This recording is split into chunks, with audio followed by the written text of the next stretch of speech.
everybody. I am here with Aaron, one of the top 8 finishers today. Nice to meet you guys. How did your run go today? It went really well.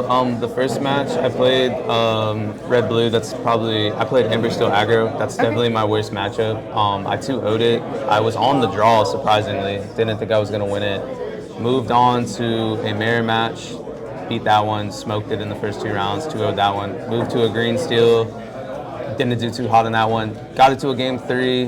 Dude just saw the perfect curve. It's green still. You're going to see it. Game 4, I played against a purple-green aggro deck, evasive deck. Went to game 3, ended up winning that one. Game 5 was another green steel. Ended up winning that one, took that one to game 3. And then we ID'd. Then I played top 8 against Dylan. He was playing red-purple. That matchup just really depended on the who's on draw, who's on play. Of course, he's top seed. He got on play, I was on draw. Just nothing I could do. I won the on play game, of course. Couldn't do anything in the on draws. He just out-tempoed me. Yeah. But you did make it to top cut, and you were talking about your deck. You played Amber Steel today. Can we dive deeper into that? Yeah. So the way it plays is like you probably hear Amber Steel and you're probably thinking like Amber Steel song. It's not the case at all. You play. It's pretty much low to the ground. You can play the game, play the whole deck off 5 ink. If you get to like 6 or 7, you're just at that point, you pretty much are losing. Okay. It's like you don't want to get to like turn 6, turn 7. Like most of the games I won, I was winning by turn 4. So. Oh, nice. Okay. So sounds like a deck I would love. Yeah. The big one drop that you want to see, especially if you're on the draw, is 4 of Daisy Duck. Daisy Duck is disgusting. You're gonna see her a lot. Like you're gonna want a hard mulligan for her. If you can play her, especially if you draw into 3 and you're playing 3 on turn 2, they look at you and they just cry. They kind of just know it's over. There's nothing they can do about it. I mean, the only thing that can really answer it, I guess, is if like they have the perfect curve in green steel, because then they just have muses and can bounce everything back to your hand. And then at that point, they're just controlling the board. You'll probably get to about 15, and then it's over from there.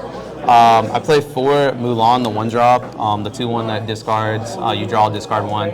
I don't play her that often. She's very good ink to play on 1. She's a free ink. Mm-hmm. So yeah, you can play her if like you're going second and she's really good against like Amber Steel, because you might be able to draw a song that answers like a Cindy or something like that. But a lot of the time I'm inking her because it's like if I have the Daisy in the hand, she's not getting played. I'm probably not going to play her on 2. She's a 2-1. She's going to get hit. Yeah, she can trade into something, but you're going to want them to trade into something. There's another card I play in here. I'll talk about it a little later that goes into that play for sure. Of course, 4 of the 1-drop, Cindy, Singer 3. I mean, it's pretty self-explanatory. I play Storm, Rage On, and Strength. If you see that, if you have her on 1 and you're on play and you don't have a Daisy, it answers pretty much like the Little Bird, Shift Diablo. It can kill a Morph.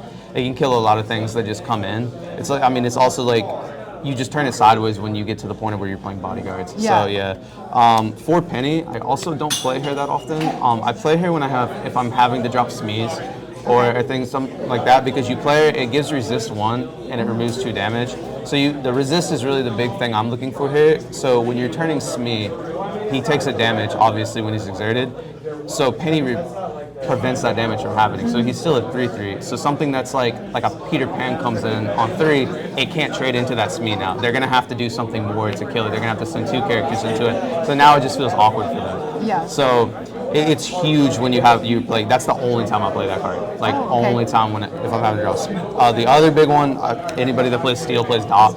Doc is huge. I'll move on to this character real quick, but she plays really well with Lady. He is insane.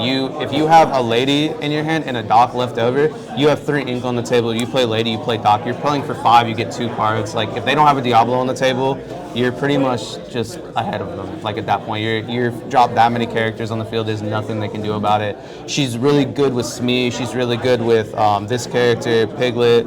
She's very good with Prince. So any of your 2-drops, like you play, I sometimes play Lilo too, but pretty much if you have the Prince and you have Daisies on the field, like especially if you go into 1 Daisy, then double Daisy, then you play Lady into a Prince, he's a 0/5 on turn 3. Oh wow! Okay. So they are going They're to gonna have stick around they for a are while. going to have to commit a lot into it. And now that's why Red Blue sucks, because they can just play Maui. They're at that point where they probably have 5 ink.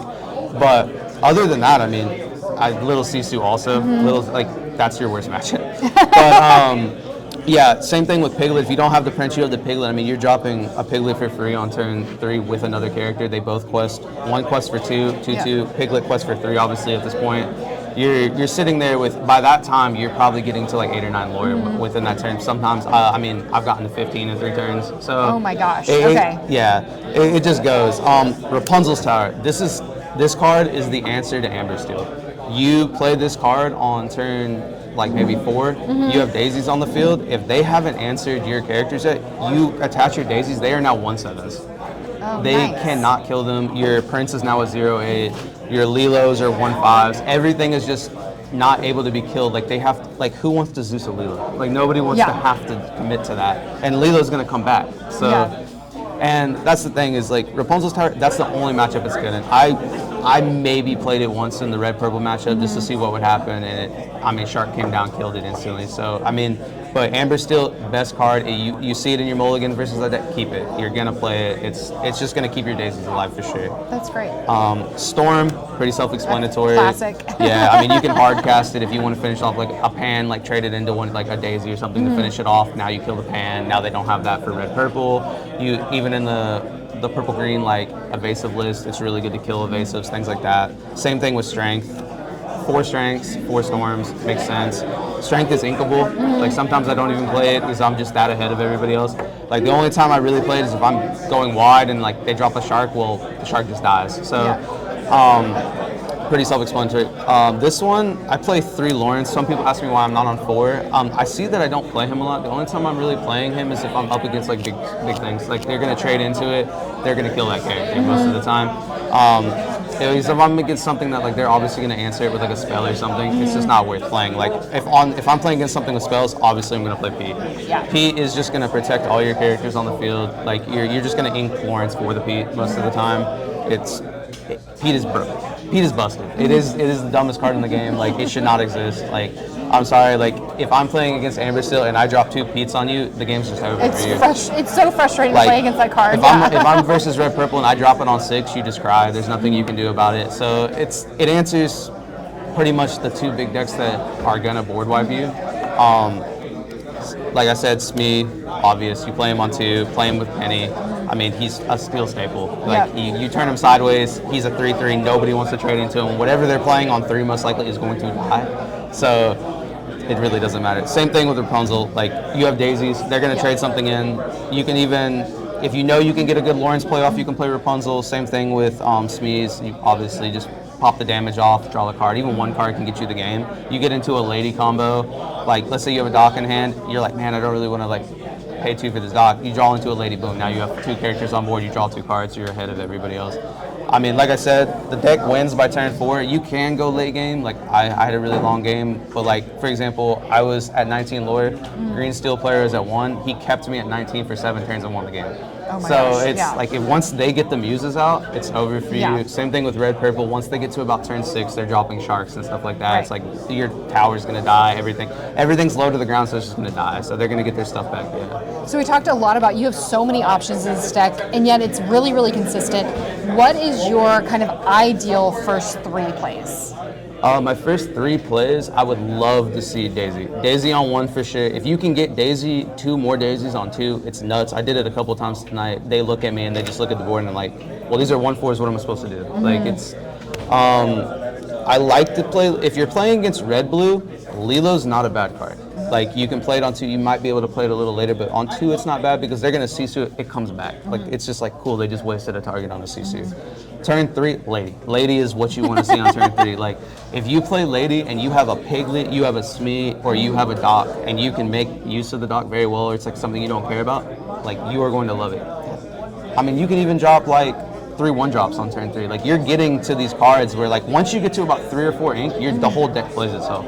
So, and then even on turn 4, like if we're going into turn 4, like and you're that ahead, you can just play Rapunzel and just boom. Now you have card advantage. Like there's nothing they can do at that point. So that's awesome. Well, congratulations on your play today. Thank you. I really appreciate you walking through the deck in this way. This Lorcana is my first TCG. I am more of a casual player, but I always love the opportunity to get to learn to play from players like you. This is definitely a deck I want to check out at home. And for those of you watching, please let us know, is this a deck that you want to test out? What sort of questions would you have for Aaron? Maybe he'll pop in the comments of this video later and answer those. Thank you so much for taking the time to chat with me, and congratulations on your performance today. Thank you. Thanks. Cut. Awesome.